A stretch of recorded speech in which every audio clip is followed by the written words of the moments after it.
En la página 40, 41 es donde encuentran, lo cual recomiendo que lo vean a detalle, pero por ejemplo, este tema especial de profesión, el cual típicamente viene conectado con alguna frase, alguna palabra en el versículo previo, pero esta es la sección donde se le da la descripción de apóstol y sumo sacerdote a Jesús, y encontramos aquí al final nuestra profesión. Ese es el término griego, que es un compuesto de decir y lo mismo. Los lectores habían hecho una profesión de su fe en Cristo, ahora deben retener con celo su confesión y profesión. Este es uno de los temas principales del libro. No sé si ustedes recuerdan que al principio cuando hablábamos de los ciclos de lectura, que una de las tareas que uno tiene como lector o como intérprete es identificar la centralidad o el tema del libro en sí. Entonces, es uno de esos ejemplos, donde, por ejemplo, hablar de nuestra profesión en este versículo, aquí al final dice, este es uno de los temas principales del libro.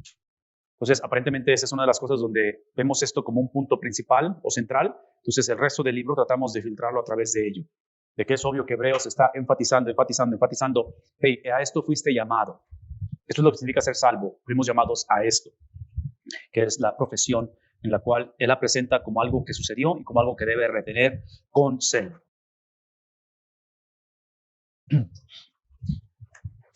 Ok, aquí después de ello, en la página 41, el autor empieza a delinear lo que es la profesión, qué significa esa profesión, en este caso obviamente de nuestra salvación. Y lo que quiero que hagamos es que nos vayamos a la parte, eso es lo que explicaba yo aquí en la página 43, en cuestión de la esperanza. Y otra vez vemos algunos de los principios que estoy hablando acerca de lo que significa esperanza, y ahí lo pueden leer ustedes un poquito más en detalle. Capítulo 3, versículos 17 al 19, por lo cual, como dice el Espíritu Santo, si oyereis hoy su voz, no endurezcáis vuestros corazones, como en la provocación en el día de la tentación en el desierto, donde me tentaron vuestros padres, me probaron y vieron mis obras 40 años, a causa de lo cual me disgusté contra esa generación y dije, siempre andan vagando en su corazón y no han conocido mis caminos. Por tanto, juré en mi ira, no entrarán en mi reposo. ¿Recuerdan ese lenguaje al principio? No entrarán en mi reposo. Versículo 12, mirad, hermanos, que no haya en ninguno de vosotros, en ninguno de vosotros, corazón malo de incredulidad para apartarse del Dios vivo. Una vez más, mirad, hermanos, que no haya en ninguno de vosotros corazón malo de incredulidad para apartarse del Dios vivo. Antes, exhortamos los unos a los otros cada día, entre tanto que se dice hoy, para que ninguno de vosotros se endurezca por el engaño del pecado, porque somos hechos participantes de Cristo, con tal que retengamos firme hasta el fin nuestra confianza del principio. Entre tanto que se dice, si oyereis hoy su voz, no endurezcáis vuestros corazones como en la provocación. Pregunta, ¿quiénes fueron los que, habiendo oído, le provocaron? ¿No fueron todos los que salieron de Egipto por mano de Moisés? ¿Y con quiénes estuvo él disgustado 40 años? ¿No fue con los que pecaron, cuyos cuerpos cayeron en el desierto, y a quienes juré que no entrarían en su reposo, sino aquellos que desobedecieron? Y vemos que no pudieron entrar a causa de ¿qué? De su incredulidad. Háblenme un poquito, ¿qué está diciendo el autor? ¿Cómo resumen esta sección? Que es extremadamente importante.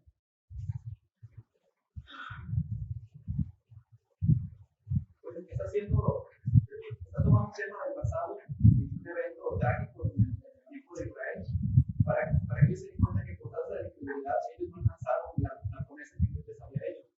Que Dios mismo había jurado que ellos iban a ganar el reposo por causa de la incredulidad. Entonces esta analogía para hacerles ver que lo mismo está sucediendo con Cristo, porque si ellos no creen cómo se supone Cristo, el barco va a hacer lo mismo. ¿Cómo traducen todo esto que se ha explicado o hemos hablado, estos versículos, en el contexto de hoy en día? ¿Cómo predicaríamos esto hoy en día? ¿Cómo se lo diríamos a alguien en estas próximas 10, 11 semanas que desea ser discipulado, que tiene curiosidad, o a lo mejor se van a encontrar con gente que están pasando por una situación, ya sea que se la provocaron a sí mismo o es el producto de alguien más y están cuestionando su salvación, están cuestionando si realmente puedo regresar a la iglesia? No sé, cualquiera que sea el caso, ¿cómo aplicaríamos esto? Yo, muchos versículos de la Biblia a veces me identifico en el asunto como papá y mis hijos. Que Dios tanto ama a su pueblo, a mis hijos. Dios es un así, como el que hoy. Entonces, mis hijos también, tanto que tengo a mis hijos y yo estoy pendiente de ellos y trato de escuchar rebeldes lo que yo pueda y ayudarlos. Pero ellos son rebeldes, ellos no quieren, ellos quieren hacer cosas que quieren aprender todos los días. Por más que yo les pongo, les ayudo y, no quiero que tengan camisa, no me dicen camisa, entonces, ahí está. Entonces, bueno, por tanto amor, pues yo los dejo, pero están pendientes, no los abandono. Entonces, hasta que están buenos, caen, cometen errores y pues, ahí me van a dar, oye, ¿qué te pasó esto? No sé qué hacer. Y yo, pues obviamente, ni amor, pues yo, no va a llegar el llamado de mí, o sea, me habla por teléfono y yo contesto. Entonces, y a veces de mi, como, sí me desespero y me enojo, pero a veces cuando son demasiado graves, yo los he llegado a castigar. Y por tanto por amor que tengo yo los castigo. Y los perdono como a lo que mencionabas ayer. Los castigo, los perdono, y sí, pues merecen una reprensión. Sí, claro, y tienen que aprender, y porque tienen que respetar mi jerarquía como papá, como papá. Entonces, porque si no lo hago, pues igual, no quiero ser el papá pasando un todo eso, porque igual Dios no quiere, los ama y te da su lugar como Dios, pero no quiere que sea un Dios pasador, que lo puede hacer lo que quieran con él. Dando su amor, o sea, que los castiga y los perdona, pero tienen que aprender a vivir con las consecuencias. Igual nosotros todos como humanos, queremos aprender, o sea, yo estoy aquí, estoy aprendiendo, pero a veces digo yo, quiero aprender solo, quiero aventarme a rueda y pero a veces me olvido de que antes tengo que ponerme en Dios, tengo que orar con él, tengo que ponerme en sus manos, que me dé la sabiduría y el discernimiento para hacer tal acción. Exacto. Y no cometer el error, porque a veces como humanos, yo me ha pasado que a veces me empiezo a vanagloriar porque logré esto y se me olvida que Dios es muy grande de mí. Y quiero pararme yo el cuello y no, Dios es muy grande de mí. Y podemos cometer errores, porque a veces, como muchas veces pasa, nos acordamos de él, nos pasa nada. Ya no estamos hablando, lo voy a bien, si nos empieza bien y nos podíamos dar esta plata. Exacto. Empieza el vanagloriar. Ese es un juego de pero muchas veces sí, y el reto que tenemos como padres, para los que somos padres, este es un reto grandísimo, porque me escuchan a mí decir la cuestión de que no existe amor incondicional, y la razón que menciono esto una y otra vez, y ya lo mencioné una vez creo, pero no necesito mencionarlo más, es porque convenencieramente nosotros traducimos amor incondicional como relación incondicional. Entonces, en la relación de los hijos, o en la relación de uno con nuestro Padre Celestial, que es lo que estamos viendo aquí, es que muchas de las veces, cuando se nos olvida que el principio de la elección, Antiguo Testamento, servicio, Nuevo Testamento, similitud a Cristo, y pensamos que nosotros somos la razón por qué nos eligió el Señor, por qué somos salvos, no tomamos en serio las advertencias de Dios. Entonces no le creemos, no lo tomamos en serio, nos creemos intocables, nos creemos VIP. Entonces, una de las características de quién es Dios, que regresamos a hablar de cristología, hablamos acerca de la importancia de enseñar o mostrar quién es Dios, es que Dios, aunque Él quisiera, no puede hacerse de la vista gorda. ¿Sí? Él no puede, aunque Él quisiera. Y una vez más, en el contexto de relaciones interpersonales, otra vez un maestro, un hijo, un hermano, un tío, lo que sea, la mejor manera de lastimar a una persona que amamos es hacernos de la vista gorda. La mejor manera que yo puedo lastimar a mis hijos es dejarlos que hagan, hacer lo que ellos quieran. O, aquí está otra, que es lo que estás hablando ahorita. Traduzcan esto en el contexto de lo que está diciendo el autor de Hebreos a una generación en la cual, ¿quién es la audiencia de Hebreos? Dijimos, son dos grupos. Ahora, la cosa es que en este contexto, por lo que estamos leyendo, hay varios problemas serios en ello, y uno de ellos es que a veces, que es el caso de hoy en día, no hay mucha diferencia entre cristianos y no cristianos. Muchas de las veces. La otra, que vamos a leer más adelante, o lo hemos hablado, parte de las advertencias y parte del empujar de este autor de Hebreos, que es una reprensión, no es una carta fácil de leer, es de que los cristianos no querían salir de la sinagoga, no querían salir de la estructura cómoda que el gobierno romano había permitido que se siguiera practicando, que es el judaísmo. Entonces, en lugar de salir a la realidad, de llevar el evangelio a las naciones, porque ese fue el mandato desde un principio, ¿verdad? Te bendeciré para bendecir a muchos. Entonces, el autor de Hebreos está empujando a los cristianos, judíos convertidos, a que se unan a la iglesia. ¿Por qué a la iglesia? Porque empezamos a ver un movimiento de gentiles convertirse. que no eran judíos, que no conocían la vida de sinagoga. ¿Me explico? Y que Dios estaba usándolos ya acá, donde tienes un apóstol a los gentiles llamado Pablo, y donde Dios está haciendo cosas a nivel global, y ellos estaban quedando aislados acá. Entonces, ¿no es el tema de hoy en día? Cuando se nos pasa la ola del Espíritu, lo que Dios está haciendo en la vida, y por pensar que el cristianismo es para comodidad, seguridad, algo predecible, ¿sí? Donde no es una vida de servicio como en Efesios, sino es una vida de sírveme, donde no es una vida de riesgos, es una vida de simplemente tengo que tener todo ya establecido, con una agenda establecida, y más vale que Dios la bendiga porque ya tengo lugares que quiero ir, gente que quiero conocer y tengo planes para vivir. En fin, entonces es parte del trasfondo de ello, donde esta analogía de la relación con los hijos no es solamente que la manera de lastimarlos, la mejor manera de lastimarlos, o una de las mejores, es dejarlos que hagan lo que quieran. ¿Me explico? Entonces, traducir amor incondicional como relación incondicional. La otra mejor manera de lastimarlos es no dejarlos que encaren consecuencias cuando cometen errores, o salir a su rescate muy temprano y no dejar que ellos atraviesen algo que moldee su carácter. En mi mente regreso a la parábola del hijo pródigo, regreso a la experiencia del joven rico con Jesús, donde Cristo no le dice al joven rico, después de que rehúsa vender todo y darlo a los pobres y seguirlo, Cristo no lo manda a un seminario o a un curso o a un discipulado. Cristo literalmente, por lo que entendemos, lo deja caminar hacia una eternidad sin él. ¿Verdad? Es lo que Cristo hace. ¿Por qué? Porque Cristo nunca estaba pidiendo convertidos, Cristo estaba pidiendo seguidores. ¿Verdad? Entonces el estándar es uno. Esta es la manera en que nos conducimos. Esta es la manera en que vivimos. Esta es la manera en que hacemos, que sentimos, que pensamos, que actuamos. Entonces toda aquella persona que cambia sus valores, Cristo simplemente desde un principio va a dejar que enfrenten lo que enfrenten. Entonces en esta analogía o en este pensar, en este actuar como padres, como líderes, como pastores, es donde yo sí les llevo a considerar esto para que recordemos que es lo que está llevándoles a pensar en el caso del pueblo de Israel. O sea, Él los va a dejar que vivan y que enfrenten sus consecuencias. Y otra vez, porque necesito avanzar en eso y moverme a lo que sigue, lo que quisiera que dejáramos bien en claro en un párrafo como esto, y aquí si observan arriba, el párrafo incluye del 3.7 hasta el 4.13. Entonces hay que leer todo el contexto, aunque prediquemos nada más uno de los versículos, 3 de los versículos, hay que leer todo el contexto. Una de las cosas que quiero que recordemos en lo que estamos hablando, en este caso del Dios que en un momento dado, Él dice, me provocaron, ¿verdad? Su incredulidad, no tuve opción, tuve que castigarla, tuve que mostrar las consecuencias de ello. Es que este tipo de tragedias, porque son trágicas, son experiencias trágicas, la incredulidad es un problema serio. Lo que demuestra no es la rebeldía de Israel, lo cual son rebeldes. Lo que demuestra es la santidad de Dios.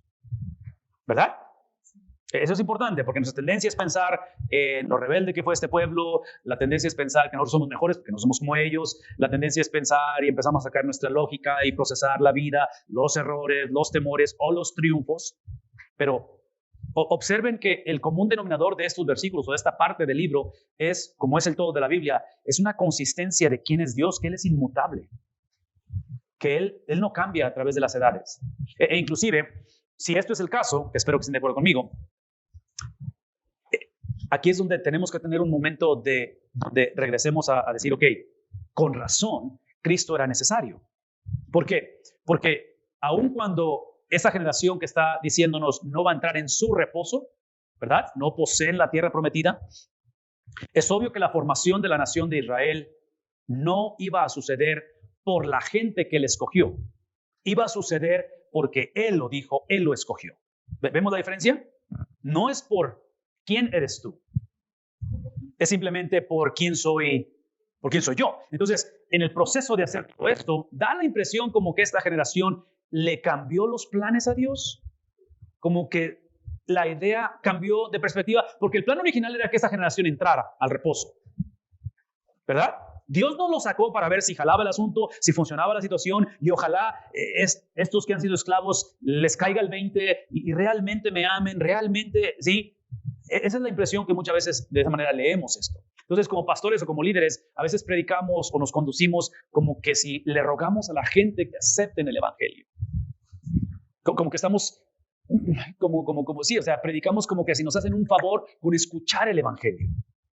Y yo sé que hay un cierto cierta compasión que debe de haber y simpatía y amor. Me explico, porque Cristo esto lo va a mostrar constantemente, pero acuérdense que Cristo mostró muy poquita paciencia y mostró su ira, Cristo, cuando estuvo en la tierra, con aquellos que se daban baños de pureza.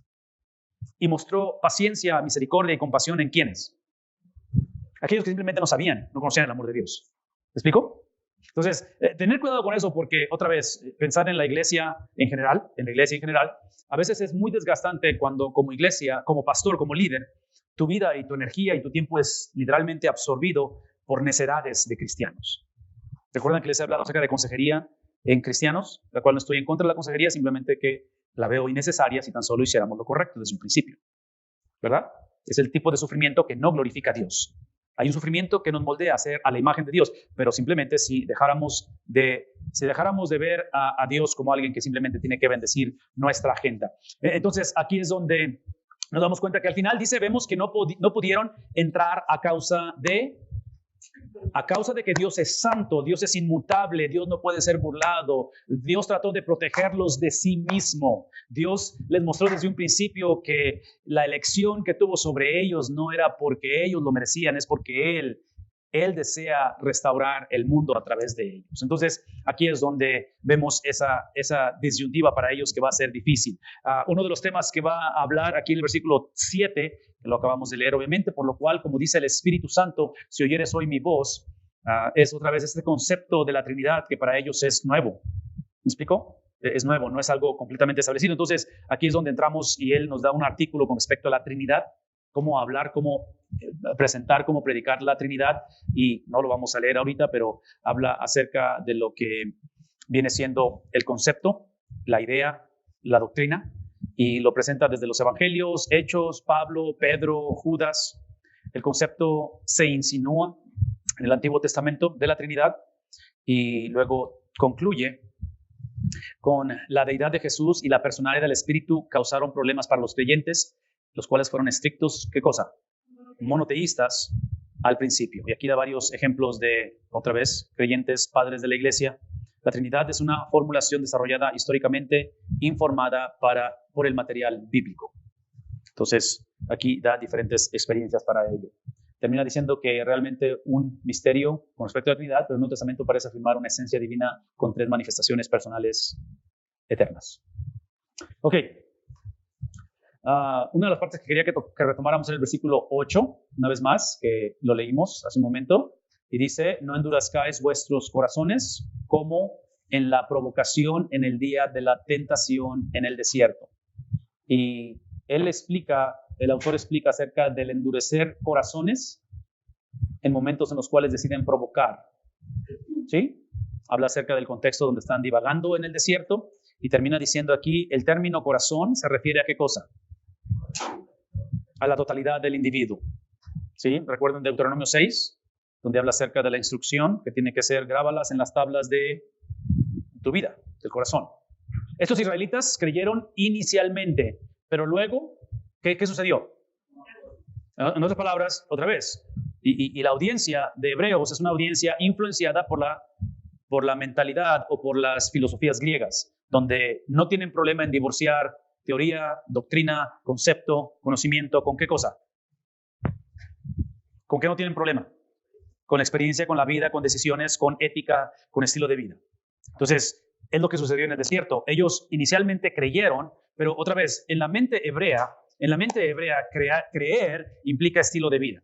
¿Me explico? En la mente hebrea es algo que el hebreo ve la vida en su totalidad. Entonces, no perdieron su salvación eterna, pero no les fue permitido entrar en el reposo. Entonces, traduzcan por favor eso en nuestro contexto. ¿Cómo lo explicamos hoy en día eso? ¿Cómo predicamos un mensaje que tiene que ver con una generación que fueron salvos, pero eventualmente no se les permite porque Dios es santo y justo, no puede tolerar o permitir la incredulidad? ¿Cómo predicamos eso hoy en día?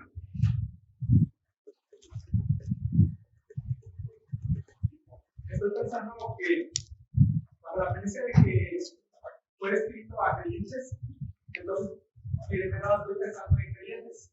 Ajá.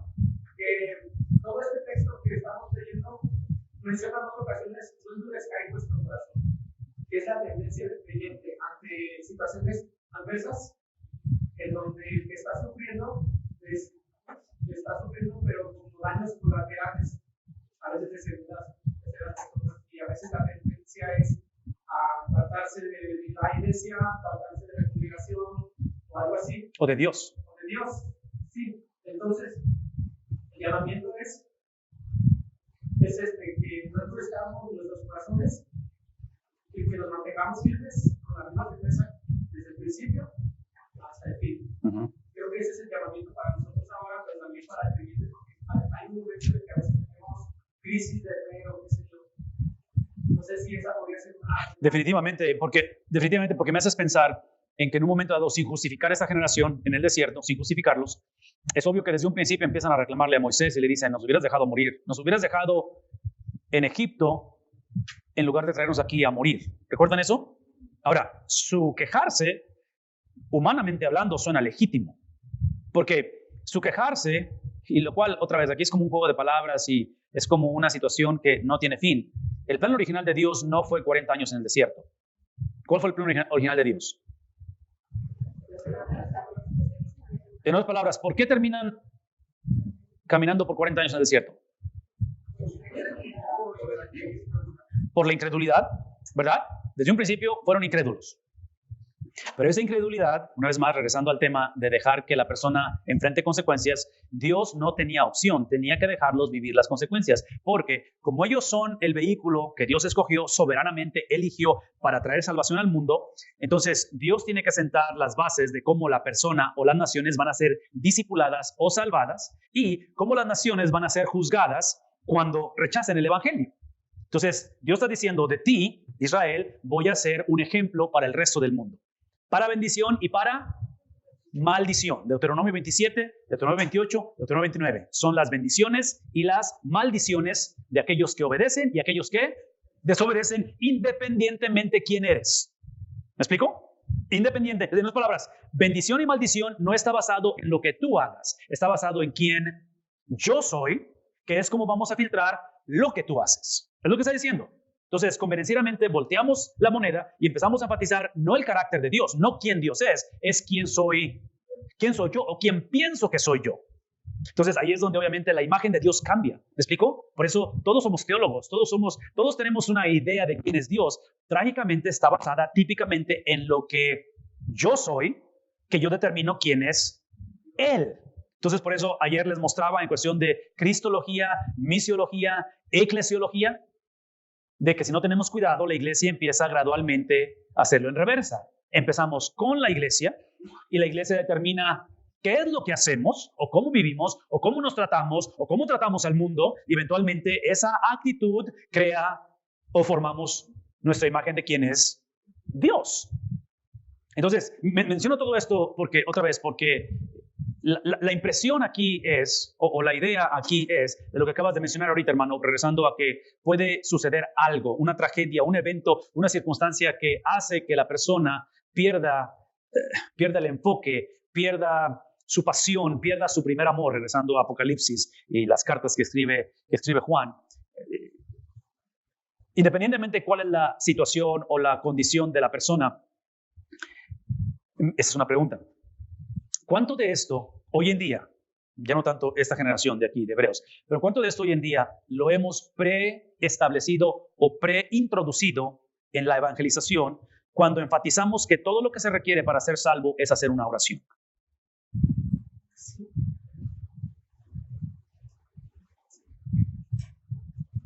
¿Está mal invitar a que la gente haga una oración para aceptar a Cristo? ¿Es antibíblico? ¿Es falsa doctrina o son falsas esperanzas? Es un método que hemos utilizado para nosotros tener un testimonio visual de que la persona se quiere comprometer en ese momento o está tomando una decisión, pero no es lo que determina que la persona sea o no salva.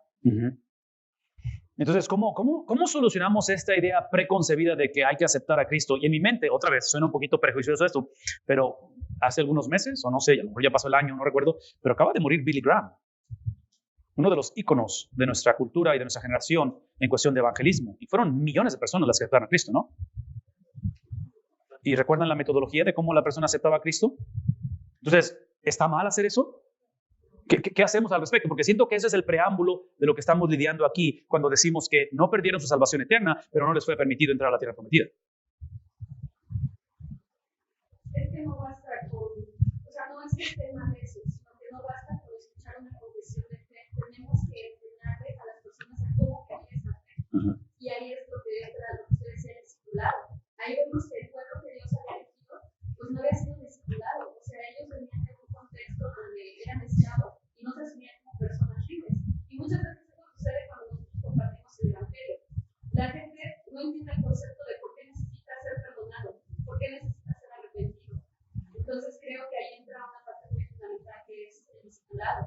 Porque sí, la confesión de fe da evidencia, pero es más evidente cuando esa persona empieza a permitir que Dios haga ajustes en la vida de esa persona. Y ahorita me haces pensar en lo que estás mencionando, de que en realidad cuando una persona acepta a Cristo, ya viene discipulada. Nadie vive sin discipulado. Porque en el caso del pueblo de Israel, cuando salieron de 400 años de esclavitud, venían discipulados. Por eso, ¿perdón?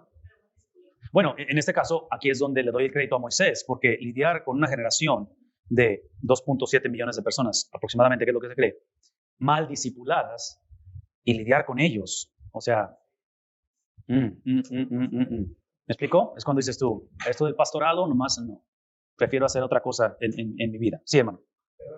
Yo choco un poquito y desde que, bueno, porque ya estoy aquí, o sea, bueno, fui creyente, chocaba mucho en el ejemplo de pues sí, hubo más discípulos, que tenían más costumbre, que traían malos hábitos, varios años, muchos años, pero mi choque es de que, por ejemplo, nosotros creemos, tenemos la fe, ¿por qué? Por lo que está aquí escrito en el libro, y es una fe por lo que ya pasó. Confiamos y creemos en eso. Y para mí es suficiente, y el Nuevo Testamento para darme la fuerza para ayudar y lograr todo lo que Dios me ha llamado. Pero mi choque es porque, oye, o sea, vieron los milagros de Dios que se manifestó ahí, todo lo que vivieron ellos, pues, y todo lo que Dios como cuidaba a través de su rebeldía y seguía, o sea, se manifestó a Dios así increíblemente que yo creo que ahorita en la actualidad, si Dios se manifestara, ahorita aquí en el siglo, así como estamos, no sé, sería pero, o sea, ese es mucho que, o sea, vieron ellos o vivieron, o sea, y por qué todavía siguen dudando, entonces, yo, por eso, pues, sí, enseñar lo que yo te enseñé ahorita, Dios los ama, pero tiene que enseñarles y educarlos de esa manera, entonces ese es mi choque, porque, oye, nosotros que quisiéramos tener una evidencia, no, es duda de mi fe, pero ¿cómo sería que se manifestara de una manera diferente? Y estás tocando un tema extremadamente importante porque eso nos recuerda, porque la humanidad no ha cambiado en ese sentido, ¿ok? De que en el Nuevo Testamento, cuando a Jesús se le pide manifestación, ¿y cómo responde él?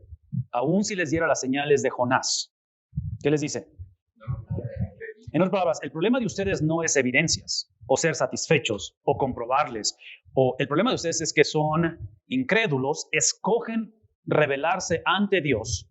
El problema de ustedes es que, es lo que estamos viendo aquí, es parte de lo que estás mencionando ahorita, el problema de ustedes no es el hecho de que Dios o las manifestaciones que Dios les mostró, cómo los sacó de Egipto, las plagas, el partimiento de las aguas y todo eso, ese no es el problema es de que ustedes, en lugar de compararse con quién soy yo, están haciéndolo a la inversa.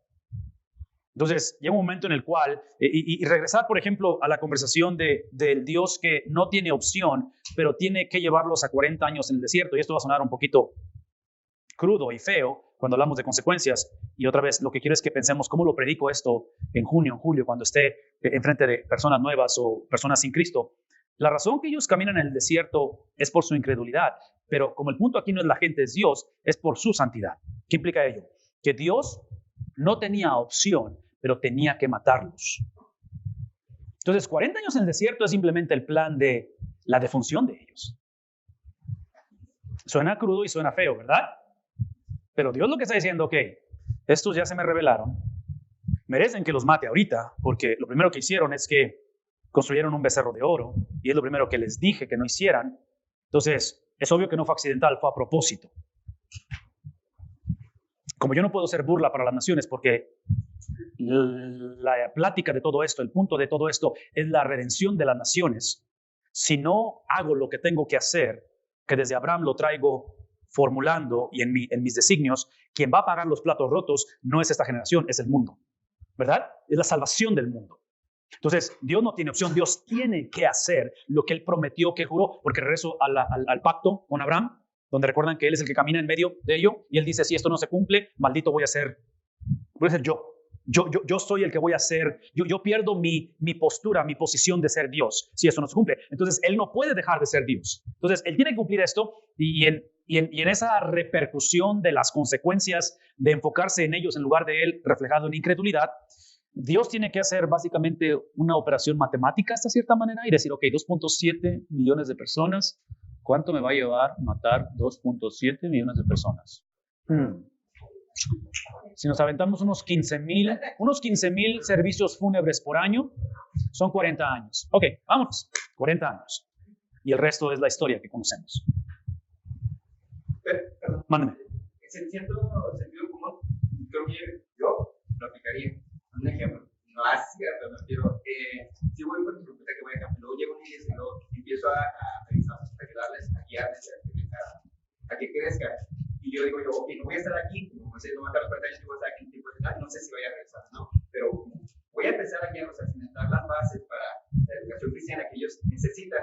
Y si yo llegando ya están ellos, pero yo veo que la gente que está en la actualmente me va a repercutir en un futuro cuando ya no esté, obviamente tengo que planear, tengo que aceptar, tengo que cambiar, tengo que quitar a estas personas. ¿Por qué? Porque lo que yo vaya a planear en base a lo que Dios me está enseñando y estoy aprendiendo, estas personas en el futuro, y eso no quiero. Quiero que estas personas, o sea, no sé yo, evidentemente crezcan, ese es el plan. Entonces, tengo que darles cuello, pero decirlo de una manera que ya no estén allí, y buscar las personas que me van a ayudar a en un futuro establecer las bases de esa comunidad.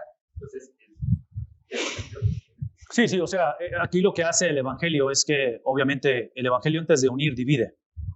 El Evangelio separa entre aquellos que son y los que no son. ¿Me explico? Pero es el Evangelio, obviamente, lo que hace eso.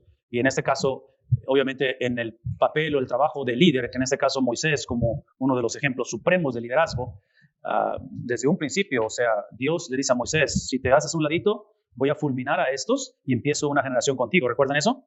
¿Y qué es lo que hace Moisés?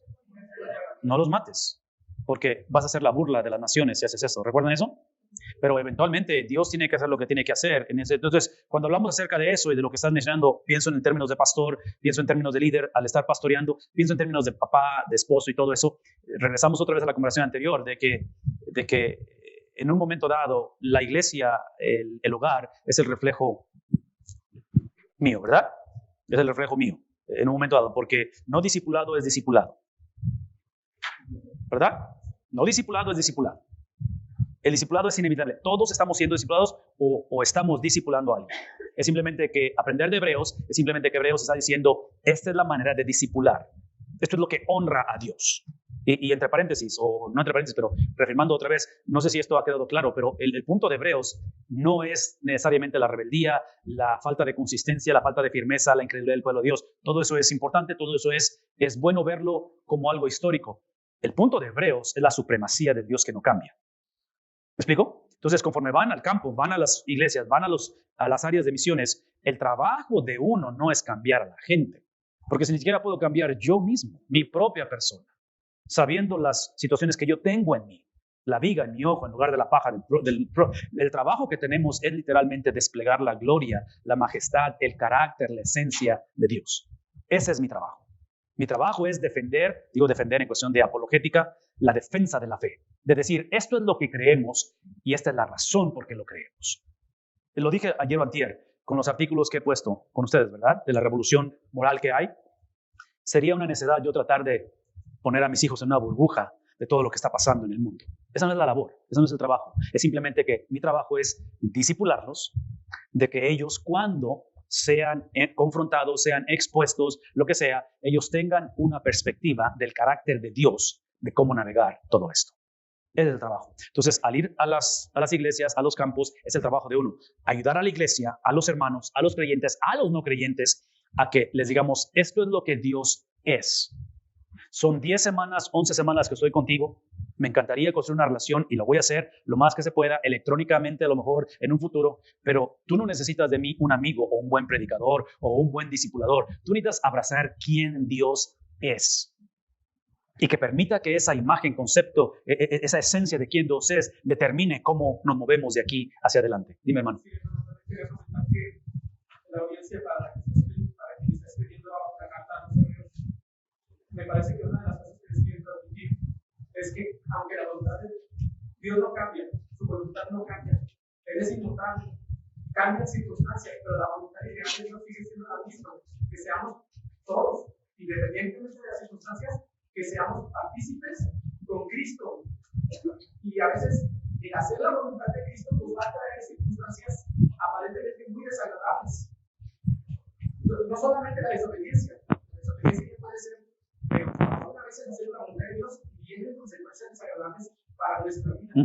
Pero creo que también el escritor a los hebreos, eso es lo que quiere afirmar, que somos llamados a ser participantes de Cristo, pero aunque las circunstancias cambien, la voluntad de Dios decide realmente no cambia.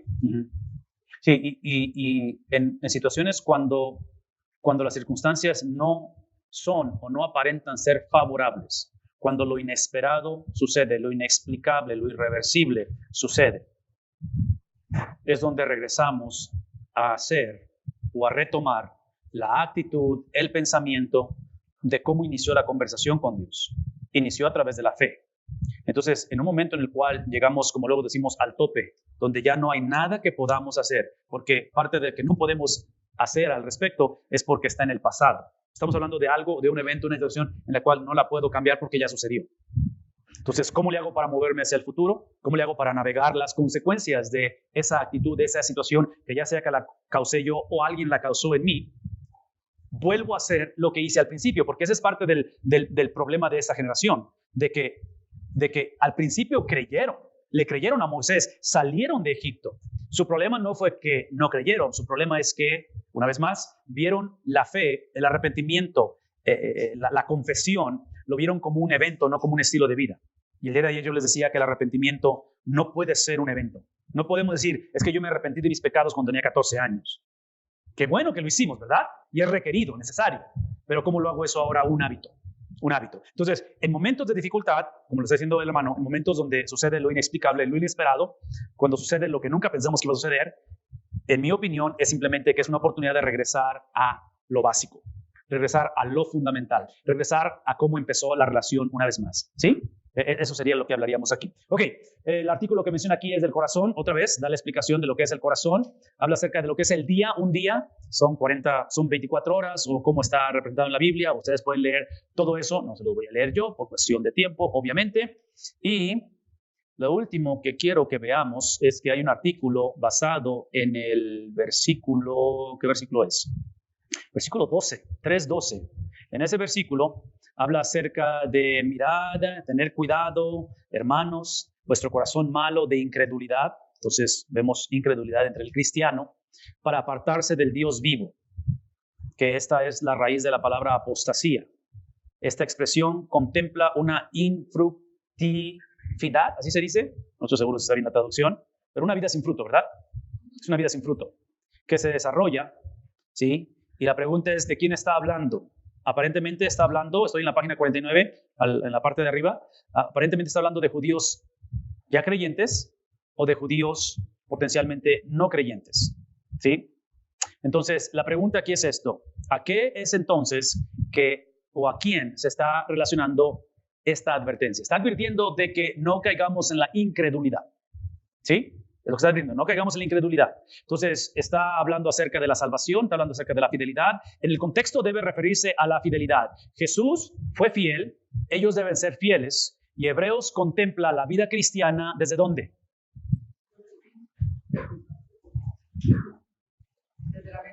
Desde la meta, no desde el principio, ¿verdad? Es lo que está diciendo simplemente. De cómo va a acabar esto o cómo debe de acabar esto. Aquí yo pienso que necesitamos tocar un tema que lo quise tocar temprano, pero me distraje y se me olvidó, que tiene que ayudarnos a navegar este concepto de incredulidad, de apostasía, de que no perdieron la salvación, pero no entraron en el descanso de Dios, en el reposo de Dios. ¿Me explico? O sea, cómo procesar todo esto y contextualizar esta conversación a través de Antiguo Pacto y nuevo pacto. Entonces, mi pregunta para nosotros hoy en día, porque inevitablemente el escritor de Hebreos tiene que incluir el antiguo pacto para explicar o aplicar el nuevo pacto. ¿Me explico? Porque hemos dicho desde el principio que Cristo no vino a abolir, sino que vino a ¿qué? A cumplir el pacto antiguo. La pregunta es, ¿cómo navegar esto en un contexto de lo que sucede históricamente de hombres y mujeres que violaron ese pacto y que por el carácter, la esencia de Dios, Él tuvo que permitirles vivir, experimentar las consecuencias? ¿Verdad? Esa es la esencia del antiguo pacto. El alma que pecare, esa también morirá. Entonces mi pregunta es esto, porque estamos bajo un nuevo pacto y el antiguo pacto, es lo que significa, el antiguo pacto no ha sido abolido, el antiguo pacto ha sido cumplido. Entonces, ¿cómo procesamos hoy en día cuando el cristiano expresa, vive incredulidad? ¿Cómo explicamos cuando el cristiano en un momento dado no pierde su salvación, pero simplemente está batallando con la perseverancia? ¿Cómo le hacemos? ¿Cómo lo predicamos esto en el contexto de los pactos?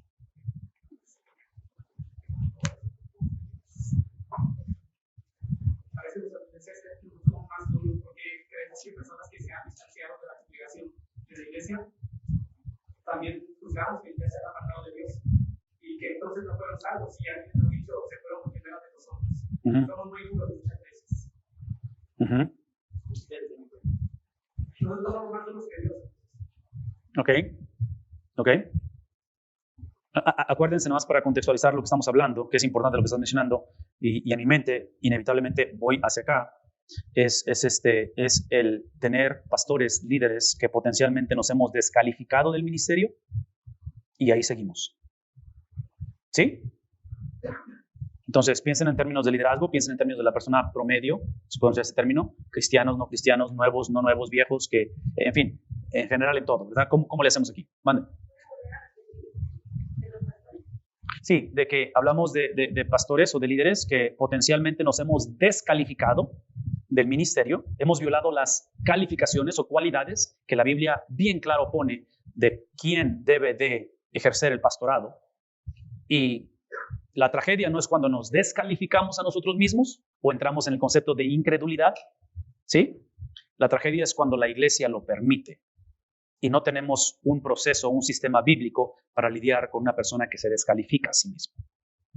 Eso es todo lo que estoy diciendo. Entonces, porque tú estabas hablando acerca de personas, ¿verdad? En general. Y otra vez, como líderes es fácil pensar en la persona promedio, pero ¿quién evalúa nuestra vida? ¿Quién afirma mi llamamiento? ¿Quién dice que estoy calificado para ir al campo estas próximas 10 semanas?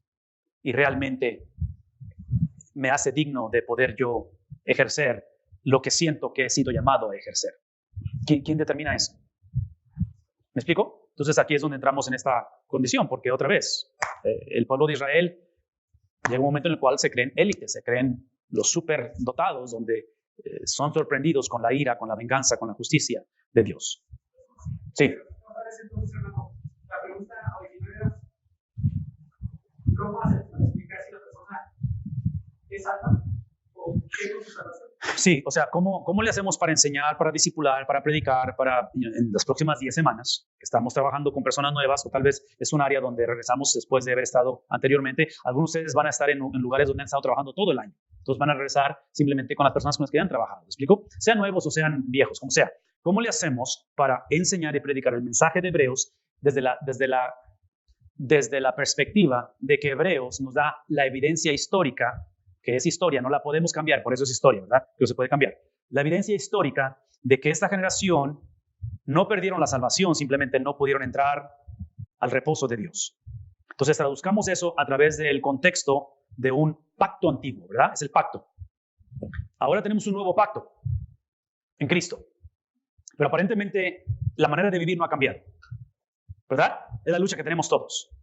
Entonces, es fácil ver la escritura de Hebreos y decir, claro, es obvio, o sea, estos necios, es obvio que Dios tenía que hacer la matemática y decir, ¿cuánto me lleva para matar 2.7 millones? 40 años, vamos, denle, ¿sí? Es obvio, porque obviamente la perspectiva de nosotros en la Biblia es de que Dios nunca está paniqueando cuando nos revelamos, ¿verdad? Él sabe exactamente lo que está sucediendo, no que lo apruebe, simplemente que a Dios nunca lo sorprendemos. Entonces, la situación de los hebreos en el desierto no lo tomó por sorpresa. Él en su soberanía, en su plan perfecto, él sabía lo que estaba sucediendo. Es obvio que la rebeldía e incredulidad del hombre, obviamente, causa esa situación, como hablamos de hijos, hablamos de personas que amamos. Cuando vemos que se están dañando a sí mismos, nos duele, ¿no es cierto? Nos duele ver eso. Pero en este caso, vemos el plan perfecto de Dios. ¿Cómo traducimos esto a una generación, a una cultura, la de nosotros hoy en día, en la cual, si no tenemos cuidado, hay una confusión, como lo hubo en aquel tiempo, en qué es el pacto? Sobre todo en un pacto que ahora es nuevo. Antes de hablar, ¿ibas a decir algo, hermano? Tú ves que decía, Dios no lo tuvo por sorpresa. Y yo pensaba que a veces, no 40 años tuvo que extender el tiempo. En realidad no hay un indicativo previo que diga, mañana van a entrar. Que de hecho, él, ahora que a propósito, nos hace dar una vuelta innecesaria y la razón es que no responderá con los pueblos. Mi pregunta tiene más que ver con, dentro de este contexto en el que Dios nos hace dar la vuelta y se encuentra con esta rebeldía, ¿puede atender esos 40 años más a una expresión de misericordia que a un hecho de aniquilación? Sí, y otra vez, tu pregunta es completamente legítima, pero tu pregunta, yo asumo que el autor de Hebreos o la generación de Moisés batallarían para procesarla, porque tu pregunta está implicando o creando una separación entre el Dios de misericordia y el Dios de justicia. El Dios de compasión y el Dios que dice, voy a aniquilarlos en el desierto. Tu pregunta creo que está creando eso. No que se aniquila, pero... Sí, aniquila, pero tú estás preguntando si en lugar de verlo como a un Dios que aniquila... Implica también, ajá. Porque tenemos una evidencia cercana de una aniquilación total. Entonces, puede implicar, yo no estoy diciendo que sea una, solo esa o sea solo la otra. Pero creo que sí también podemos contemplar esa posibilidad dentro de nuestra... Que el haberlos matado es por el amor que sintió por ellos. Por uno, y por otro lado, el tiempo que se llevó en hacerlo. O sea, porque es real. O sea, ¿cuántos, ahorita por ejemplo, la especulación de cuántos por año, ¿no? Y así, ¿no? Pero no tuvo que haber sido así. O sea, somos conscientes de que hubo un grupo, en la rebelión de Corea, un grupo que fue muerto instantáneamente, y hubo otros que fueron muertos, y ahora sí que instantáneamente también. O sea, mi punto es también dentro de esa expresión, no solo de que mueran, porque se recuerda también a las generaciones. Pero el tiempo que se lleva. Sí, mi primera reacción a ello, aunque no tengo un pasaje de la Biblia para afirmar lo que voy a decir, pero suena hasta cierta manera obvio, es porque como el plan de Dios se iba a cumplir independientemente de quién eran ellos o qué hicieran, si obedecían o no obedecían, era necesario que Dios, en su soberanía, en sus designios, iba a permitir que entrara otra generación. Entonces, había que darles tiempo para que se reprodujeran en el desierto. Entonces, si los aniquilo en este momento, lo cual quiso hacerlo, acuérdate, pero Moisés interviene. Entonces, y él iba a levantar una generación nueva a través de Moisés, no a través de ellos. Pero Moisés interviene y es entonces donde yo digo que parte de estos 40 años es el permitir que una generación nueva se levante. Esa es una. La otra es, nada más para dejar en claro lo que estás diciendo, porque sí estoy de acuerdo en tu perspectiva, pero quiero dejarlo bien en claro, de que toda acción de Dios, y esto, muchachos, es extremadamente importante, toda acción de Dios a través de la historia es la combinación de amor y justicia. ¿Cómo lo sé eso? Y otra vez, ese es un ejemplo muy tonto y básico, pero no sé de qué otra manera ejemplificarlo. Si alguien trata de lastimar a mis hijas, van a conocer mi ira. ¿No? ¿O sí? Yo diría que si ustedes se dan cuenta que alguien las está lastimando y me ven a mí contemplando la situación y no hacer nada, ¿qué van a decir de mí? No es hombre, para empezar, ¿verdad? No es hombre, porque entendemos culturalmente que el hombre es protector, ¿verdad? No que la mujer nos necesita, es que no se me levanten en armas ni piensen que estoy diciendo que ustedes son indefensas y que no saben protegerse. Simplemente que culturalmente entendemos que el hombre es protector. La otra cosa es, no solamente que no soy hombre, la otra que van a decir es que no las amo. Entonces, en el caso de ver que alguien trate de lastimar a mis hijas, van a conocer mi ira por el amor que tengo por ellas. Entonces, aquí es la pregunta, ¿es ira y amor pueden coexistir? Claro que pueden coexistir. Entonces, en cuestión de Dios, siempre coexiste. Es obvio que en el pacto nuevo vemos la expresión máxima de ello en una cruz. Porque en una cruz Dios deposita toda su venganza, toda su ira, deposita toda su justicia. ¿Verdad? Pero lo hermoso del Evangelio es que no la deposita en nosotros. La deposita en la única persona la cual califica para que esa persona absorba la ira de Dios. El prerequisito para que Dios fuera satisfecho en su ira es que esa persona fuera libre de pecado. Entonces, esa única persona que ha habido en la historia es la persona de Cristo. Entonces, Cristo es la expresión en una cruz donde intercede, donde se casan, donde coexisten. ¿Qué cosa? La ira de Dios, que es necesaria, porque Él es un Dios santo, porque Él es un Dios justo, porque Él es un Dios inmutable, porque nos conviene que Él sea eso, ¿verdad? Pero es el mismo Dios que a la misma vez es un Dios que desde el principio, desde la eternidad, ha sido un Dios de compasión, ha sido un Dios de amor, ha sido un Dios de misericordia, sigue siendo todo ello. El reto para nosotros es que o tendemos hacia un lado o tendemos hacia otro lado en nuestro estilo de vida. Y tratamos a Dios como si fuera el viejito barbón con una lupa que nada más está observándonos a ver qué estamos haciendo mal para castigarnos, y vivimos una salvación de obras, de que si me va mal mañana es por lo que hice cuando tenía 14 años. O sea, cuando tenía 14 años hice esto y por eso me va de esa manera hoy en día. Y el resto de la vida vivimos con este sentido de culpabilidad, que el problema muchas veces es que no le creemos a Dios que nos ha perdonado, ¿verdad? Limitamos y pensamos que mis errores y mi pecado y mi trasfondo es un caso especial que Dios no tiene la capacidad de perdonarlo realmente. Una vez más, como que lo sorprendimos a Dios y como que nunca ha visto un caso como el mío. Entonces, muchos de nosotros lo que tenemos que orar y pedir perdón no es por nuestro pecado, es porque no le creemos a Dios que nos ha perdonado. Es lo que muchos tenemos que hacer. Ese es por un lado, es un extremo. ¿El otro extremo cuál sería? ¿Cuál es el otro extremo? Viva la vida. No hay pecados, hay errores. Es una etapa simplemente. Sí, o sea, sí, es simplemente, hey, o sea, ¿cuál es el...? Todos lo hacen, o sea, no se hagan los espantados. La vida es corta, hay que vivirla. ¿No es cierto eso? O sea, soy el producto de un sistema porque mis papás, porque se divorciaron, porque sacamos las propias conclusiones de todo lo porque somos lo que somos. Entonces, los extremos que encontramos hoy en día, constantemente. ¿Por qué? Eso viene desde la perspectiva donde batallamos en procesar que Dios puede ser el Dios de justicia y a la misma vez el Dios de misericordia, de amor y de compasión. Okay. Entonces, regresamos a la pregunta porque estamos hablando acerca de esta fidelidad, acerca de que, otra vez, entonces se relaciona con la advertencia, salvación o fidelidad. En el contexto debe referirse a fidelidad. Y dice aquí Jesús fue, ¿qué cosa? Fue fiel. Entonces, lo único que quiero decir es esto, porque por eso hacía la pregunta con respecto a ello. Porque, otra vez, independientemente de dónde vamos, independientemente de qué es lo que viene para los graduandos, iglesia, trabajo, ministerio, recordemos esto, porque esta es la base de Hebreos. Y es lo que Hebreos está tratando de introducir, que aparentemente Hebreos está batallando para introducirlo porque esta gente es necia, que aparentemente es lo que se van a encontrar en las próximas 10 semanas, ¿ok? Así es que pónganse al tiro, porque por aquí va el asunto. Lo que está tratando de introducir Hebreos es esto. El pacto antiguo no fue dado para ser ejecutado. El pacto antiguo fue dado como un diagnóstico de la condición del hombre. Es arrogante el hombre que piensa que puede hacer o justificar o satisfacer al Dios de la Biblia. Es arrogancia. Es arrogancia. Y es el problema del ser humano. El pacto antiguo no fue dado para ser ejecutado o para ser expresado o para ser llenado. Los 10 mandamientos no fueron dados para que el hombre los pudiera hacer. Fueron dados para que el hombre se diera cuenta que no podía cumplirlos. Pero es obvio que si me van a operar a mí, físicamente hay una operación, me conviene que me digan de qué me van a operar antes de que me operen. Agradezco al doctor, el cirujano, la medicina, la ciencia y todo eso, pero lo último que voy a hacer es voluntariarme a operarme de algo que no necesito. Entonces, por importante que es la operación, el trasplante o lo que sea, la quimio o lo que sea, ¿me podrías decir por qué me vas a operar? O sea, ¿cuál es el problema? ¿Cuál es mi situación? ¿Cuál es mi condición? Porque el doctor puede decir, es que si no te operas vas a morir. Ok, agradezco que me puedas decir eso. Pero ¿cuál es mi problema? ¿Me explico? Entonces, ese es el pacto antiguo. El pacto antiguo es un diagnóstico que dice, este es tu problema.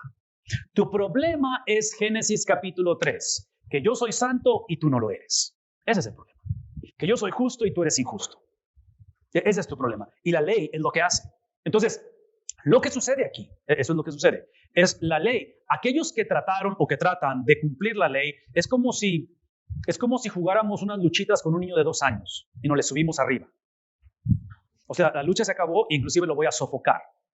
Eso es lo que hace la ley en la vida del hombre que trata de cumplirla. Sofoca la ley. ¿Me explico? Creas un legalismo en tu vida. Creas un cristianismo sin gozo. Creas un cristianismo en el cual te sientes superior a los demás, en el cual todos están mal, pero yo estoy bien. Es el cristianismo en el cual fácilmente ves la paja en el ojo del prójimo, pero nunca ves la viga en el propio. Ahora, mi pregunta es esta. ¿No fue esa la generación que Jesús encontró hace 2000 años? ¿No había un hombre llamado Saulo de Tarso, que era irreprensible, de la tribu de Benjamín, circuncidado en el 8º día? En cuanto a la ley, dice él, no que yo era perfecto, pero yo tenía el sacrificio perfecto, instantáneo, para cada pecado que yo tuve. Así es que no tengo cola que me pise.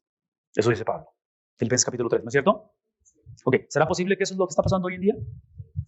Mi pregunta es, si esa es la naturaleza de todos, y eventualmente caemos en eso, cristianos y no cristianos, ¿sí? Es naturaleza humana, es el problema que tenemos hoy en día. Mi pregunta es, ¿qué diferencia hace el nuevo pacto? Porque ya les expliqué lo que es el antiguo pacto. ¿Qué es el problema de esta gente? Que eventualmente se traduce en incredulidad, se traduce en un cristianismo o en una salvación donde es por mis propias fuerzas, por mi propia manera de vivir, porque voy al campo por 10 semanas y yo soy el superhéroe y otra vez voy a hacer un avivamiento en ese lugar y nunca volverá a ser la misma esa iglesia porque yo pasé por ahí. ¿Verdad? Sobre todo porque voy a graduar ahora el sábado. Todos pensamos así eventualmente, ¿no es cierto? Todos nos sentimos de esa manera. ¿Qué diferencia hace el nuevo pacto entonces? ¿Dónde entra aquí el nuevo pacto en todo eso? Porque es lo que está tratando de introducir Hebreos y le está causando mucho problema introducirlo. La gente se está ofendiendo. La gente eventualmente lo va a rechazar, ¿no? Entonces, una vez más, les estoy dando una más advertencia de lo que van. Los van a rechazar. Y el problema no es ser rechazado. El problema es que hay que asegurarnos que rechazan el Evangelio, no una caricatura del Evangelio. ¿Recuerdan eso? Esa es la cosa. Hay que rechazar el Evangelio. No puedo controlar si lo rechazas o lo aceptas. Simplemente quiero asegurarme que vas a rechazar el Evangelio. Entonces, mi pregunta es, con esa explicación que acabo de dar del antiguo pacto, ¿cómo introducimos o cómo funciona toda esta condición de quién es Dios, quién es el hombre? Porque eso lo discutimos toda la mañana. A través del pacto antiguo, ¿cómo introduzco el pacto nuevo? Háblenme.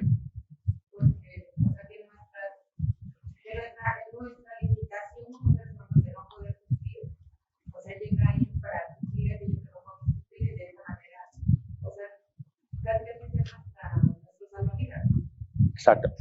O sea, sí lo introduce porque es como deciste, no puedo para ser ejecutado, más bien, tal vez sí puedo para ser ejecutado, pero no podemos ejecutarlo a cabalidad.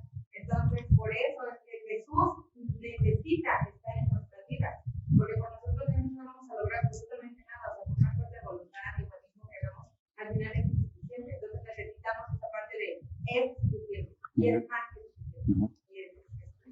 Entonces, si ese es el caso y están de acuerdo, entonces el pacto antiguo, y yo sé que va a sonar contraproducente lo que acabo de decir, pero sí fue dado para ser ejecutado, pero no por nosotros. Esa es la diferencia. Fue dado para ser ejecutado ¿por quién? Génesis capítulo 3, versículo 15, donde habla acerca de la serpiente hiriendo el carcañar, dice, y la simiente de la mujer aplastando la cabeza de la serpiente. Es la profecía mesiánica, obviamente cientos de años antes del pacto, antes de la ley, donde simplemente Dios está diciendo, yo me voy a encargar de satisfacerme a mí mismo. Es lo que está diciendo Dios. Yo me voy a encargar, porque el problema de la humanidad es que no podemos satisfacer a Dios, mucho menos a nosotros mismos. El problema de la humanidad en Génesis capítulo 3 fue precisamente que el hombre trató de satisfacerse a sí mismo y quiso ser semejante a Dios. Y aquí es donde el nuevo pacto, Filipenses capítulo 2, donde estando en la condición de Dios, ¿qué es lo que hizo? Hizo lo opuesto que hizo Adán. Sí, Adán, estando en condición de hombre, quiso ser como Dios. Cristo, estando en condición de Dios, se hizo hombre. Entonces, ¿ven el contraste del primer Adán, segundo Adán? ¿Ven la necesidad que hay del cumplimiento del pacto a través de Cristo? De que en este caso el pacto fue dado para ser cumplido, simplemente que es cumplido a través de Cristo. Lo que Hebreos nos va a llevar a hacer y decir históricamente hace 2000 años y hoy en día es que aquellos que hemos puesto nuestra confianza en la obra redentora de que el Padre está satisfecho por el justificador que es Cristo, eso implica que ahora, como somos coherederos con Cristo, nuestra labor es vivir una vida que satisface al Padre.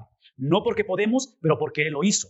Pero como Él ahora habita en mí, soy llamado a hacerlo. Entonces, el nuevo pacto es que nos hace como partícipes de un cielo, de una gloria, pero también nos hace responsables de vivir como Él. Entre paréntesis. Eso trae una implicación extremadamente grande, porque, y es el punto de Hebreos, si todo esto es cierto, y si Dios es inmutable, o porque Dios es inmutable, eso implica que aún al estar bajo la tutela o el amparo de un segundo pacto, donde ya la ley fue cumplida, fue expresada, fue tangiblemente desplegada a través de Cristo, observen la doble responsabilidad que tenemos cuando decidimos practicar la incredulidad. ¿Sí? En otras palabras, la historia nos dice que los que decidieron ser incrédulos después de haber creído, no entraron en el reposo. En un tiempo en el cual nadie podía cumplir el pacto, la ley. Pero ahora que ya tenemos acceso a través del sumo sacerdote, y el sumo sacerdote lo ha cumplido, ¿cuánta más responsabilidad tenemos hoy en día cuando decidimos vivir en incredulidad? ¿Sí vemos lo que está pasando aquí? Entonces, por eso es que nosotros somos mucho más responsables. ¿Cómo digo esto? No sé cómo decirlo, porque no quiero errar en lo que voy a decir, pero hemos establecido que seremos juzgados en la medida en lo que sabemos. ¿Sí? Entonces, es obvio que esta generación en el desierto tuvieron hasta cierto nivel de conocimiento de las cosas, pero nosotros tenemos ¿qué nivel de conocimiento? Diferente. Entonces, ¿será posible que nuestro juicio va a ser un poquito diferente al de ellos? Y entre paréntesis, cuando hablo de juicio es obvio. Por favor, no salgan de aquí pensando o diciendo cosas que no estoy diciendo. Cuando uso la palabra juicio para aquellos que estamos bajo la tutela de Cristo, no es un juicio para condenación. ¿Sí? ¿Estamos conscientes de ello? Todos seremos enjuiciados. El juicio es inevitable. La única diferencia, que es una diferencia muy grande, es que el cristiano no va a ser enjuiciado para condenación. El cristiano va a ser llamado a dar cuentas de palabra ociosa. ¿Recuerdan lo que dice Pablo? Toda palabra ociosa. En otras palabras, el cristiano va a ser enjuiciado como fue enjuiciado Adán. El juicio de Adán en el libro de Génesis fue la transacción que él hizo de mayordomo a autónomo. Entonces, en este caso, como hemos abrazado, en este caso, la soberanía de Cristo, la supremacía de Cristo, el decir que Él es soberano supremo a través de los profetas, supremo sobre la ley mosaica, supremo sobre todo lo que está enseñando Hebreos, eso implica que ya no soy yo supremo, que yo no soy autónomo, ¿verdad? Pero si Cristo ha llevado en reversa la transacción de autonomía a mayordomía, es obvio que seguimos siendo mayordomos. Es obvio que el apóstol Pablo dice en Filipenses que es con temor y temblor que nos movemos, que cuidemos de la salvación. ¿Sí me explico? Porque somos mayordomos. Entonces, traduzcan esto en el concepto de que si pudiésemos hablar a nuestras iglesias, pudiésemos hablar a nuestros hijos, pudiésemos hablar en una conversación donde el Espíritu nos permite entrar en conversaciones espirituales, de recordarle a la gente que el problema del ser humano o el reto del ser humano es actuar bajo la mayordomía. Una vida de mayordomía ante Dios, en lugar de autonomía. En fin, esas son de las cosas que quería dejar en claro con respecto al pacto antiguo, pacto nuevo, porque al final de la historia somos mayordomos de ello y seremos juzgados bajo eso. Ok, más rápidamente aquí, el apartarse del versículo 13 debe relacionarse a la fe continua y la obediencia. Los israelitas tenían fe, pero no fue funcionando, no fe funcional y no fe de obediencia. Ellos rechazaron la promesa de Dios. Obviamente despreciaron la tierra que fluye leche y miel, pero no su fe en Dios. Rechazaron la promesa, no rechazaron necesariamente la fe en Dios. En este contexto, apartarse no significa apartarse de la fe, sino apartarse de ¿qué cosa? De la fidelidad. De la fidelidad, de ser fieles, de ser fieles. Y es por eso, muchachos, otra vez, la mayoría de ustedes son nuevos, van a ser nuevos, tienen poco tiempo, algunos tienen un poquito más de tiempo en el ministerio, en ello. Traduzcan esto en la vida de su vida ministerial, de que este es un maratón, no es nada más. ¿Se explicó? No es nada más ahorita una cosa rápida, es un maratón. Entonces, piensen en términos de la carrera ministerial, donde lo que el Señor le está llamando a hacer es literalmente terminar la carrera. Terminar la carrera, porque esa es la realidad. Y yo no creo que México sea diferente a Estados Unidos en esto. Hay una escasez de personas que respondan al ministerio. Y la otra es esta. Está prevaleciendo de personas que están dejando el ministerio. Y menciono esto por lo siguiente, y aquí otra vez, esto manténgalo en mente, y la mayoría de ustedes tienen una edad demasiado joven, casi todos ustedes son jóvenes en su experiencia ministerial, pero si pudieran llevarse esto de por medio. Aparentemente esta generación que estamos leyendo aquí, esta generación que en un momento dado no fue tanto que se apartaron de la fe, sino se apartaron de la fidelidad, ¿sí? el principio que me deja pensar esto, que regreso a Deuteronomio 6, cuando Moisés habla a la nueva generación y dice, escucha, oh Israel, el Señor tu Dios uno es, y luego empieza a deletrear todo el concepto de discipulado. Moisés sintió una responsabilidad de discipular o rediscipular esta generación nueva, porque inevitablemente fueron discipulados por una generación que no entró al reposo, ¿verdad? Una generación rebelde que decidió el politeísmo, bla, bla, bla, todo lo que hemos hablado. ¿Qué es mi punto? Mi punto es de que inevitablemente la generación que salió de Egipto y que no entró al reposo es una generación que inevitablemente, porque es inevitable, creó un discipulado en la nueva generación, mal discipulado, y creó un sistema o un proceso de sucesión. Entonces, ministerialmente hablando, todos nosotros estamos creando un proceso de sucesión. Alguien va a estar en nuestro lugar un día. ¿Qué es el punto? Que todo pastor es pastor interino. Que no hay pastores permanentes en esta vida. ¿Sí? Entonces, cuidemos de que conforme vamos, hacemos, ponemos, quitamos, soñamos, actuamos, no pensemos y no procesemos como que somos permanentes. Estamos cada día preparando el lugar para los que vienen detrás de nosotros. Y algunos de ustedes apenas van a entrar a eso. Pero para mí, en mi opinión personal, porque otra vez yo estoy en esa etapa en la vida en la cual no estoy ni muy, ni tan, o sea, estoy medio aplaudido y estoy medio viejón, pero no tan viejón, pero tampoco soy nuevo en el asunto. No tengo 22 años, ¿me explico? Pero estoy viendo la generación de mis padres y mis suegros, donde están dejando el ministerio por enfermedad, por muerte, o porque simplemente ya no se puede. Pero una característica de esa generación, si no somos cuidadosos, que va a sonar prejuicioso, pero es una realidad, es que trágicamente cuando ellos tenían mi edad o tenían la edad de ustedes, hace 40, 60 años, trágicamente actuaron como si fueran pastores permanentes, en lugar de pastores interinos. Entonces, si yo les dijera a ustedes que ustedes nunca van a ser un pastor permanente o un líder permanente en sus áreas de trabajo y solamente van a ser interinatos, es obvio que ustedes y la iglesia diría, ok, en tu interinato, sí saben qué es interinato, ¿verdad? En tu interinato, ayúdenos a preparar la iglesia para el pastor cuando venga. ¿Han sabido de ese tipo de ministerios o de procesos? ¿Sí saben qué estoy hablando o no saben qué estoy hablando? Háblenme. Ok, entonces imagínense ustedes entrando, regresando, tomando un liderazgo, una posición, cualquiera que sea, donde quiera que el Señor los lleve, si pudiéramos ver la vida de esa manera. El ministerio les va a costar, les va a evitar muchos dolores de cabeza. ¿Saben por qué? Porque para empezar, no van a tomar sus personas demasiado en serio. Porque típicamente el problema es que nos ofendemos de volada, si somos honestos. Lo personalizamos automáticamente. Y cuando esa familia ya no viene o tiene 3 domingos, es porque no les gusta mi predicación, es por lo que dije, o es porque se fue a otra iglesia y lo tomamos luego ¿qué? Personal. Luego lo personalizamos. Y mi sugerencia es que eso no es saludable, no honra a Dios y no nos ayuda a tener un ministerio de largo kilometraje. ¿Sí me explicó? Entonces, piensen en términos de lo que estamos leyendo en Hebreos, es de que Hebreos está lamentablemente hablando de un ministerio de sucesión teológico, discipulado, ministerial, donde esta generación no preparó ese legado y Dios tuvo que arbitrariamente hacer algo y los corta y levanta una generación nueva con un líder nuevo en el cual entran a la tierra prometida y empieza ese proceso de sucesión. ¿Me explico? Entonces, piensen en esos términos con respecto a su ministerio.